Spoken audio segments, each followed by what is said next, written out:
Hello and welcome to Cadenza. What makes a song a timeless classic? Can a newly released song be a timeless classic because it is suddenly popular and heard everywhere?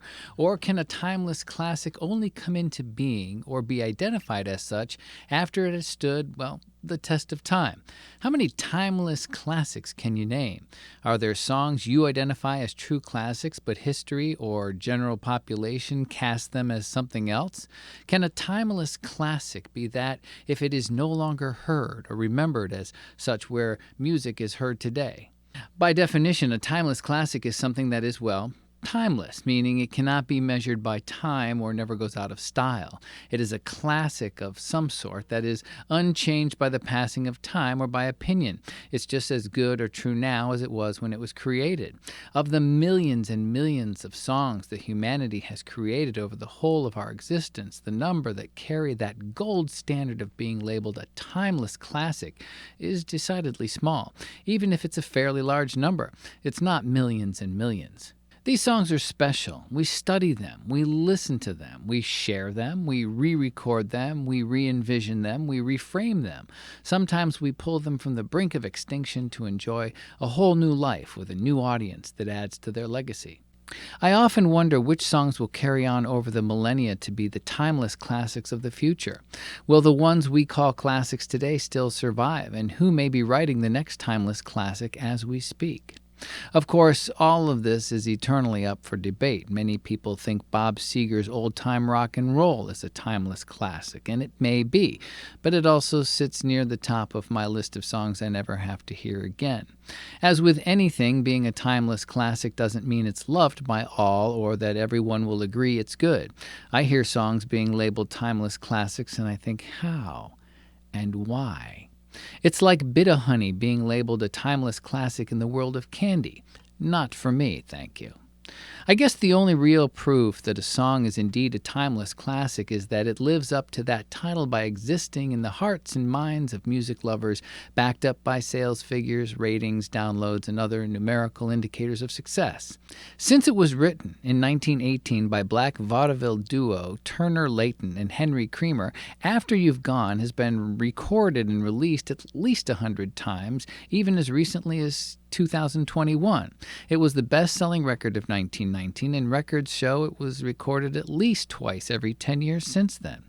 During this time, records were starting to take over sheet music as the primary means for song consumption, and since they had the resources to do so, more and more music was being enjoyed just as a solitary activity.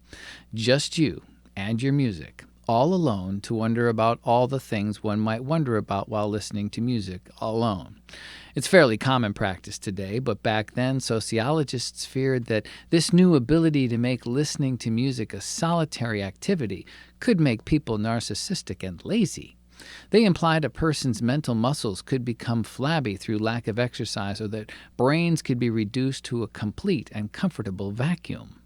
It seems some expert somewhere is always saying that something the human populace enjoys could be bad for your brains. I'm sure some of it is, drugs probably, but music?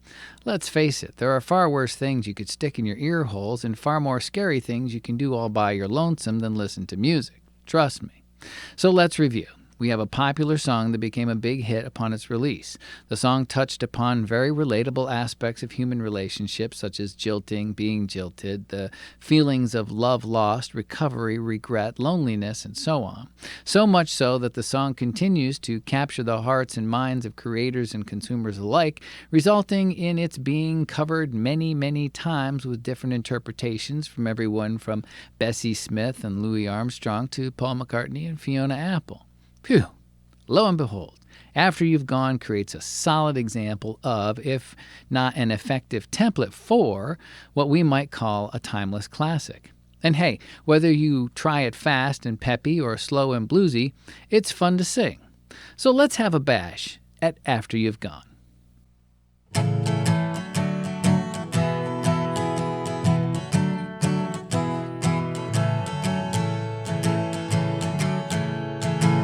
Now won't you listen, honey, while I say, how could you tell me that you're going away? Don't say we must part.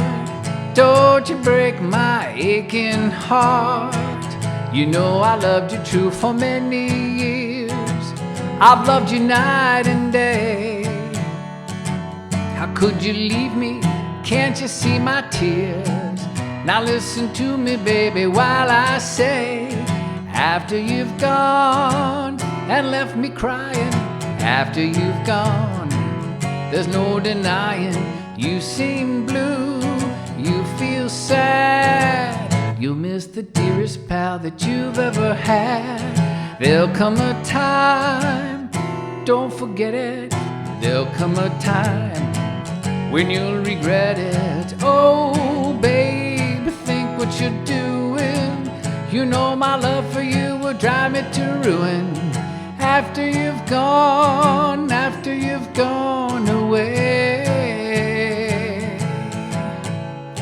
there'll come a time, don't forget it, there'll come a time when you'll regret it. Someday when you grow lonely, your heart will break like mine and you'll want me only. After you've gone away.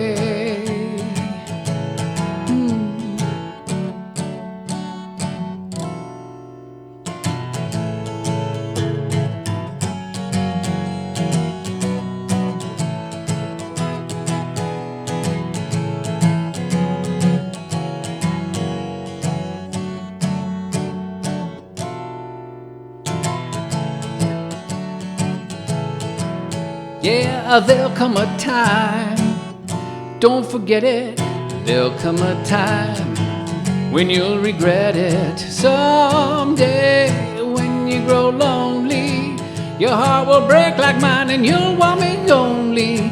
After you've gone away.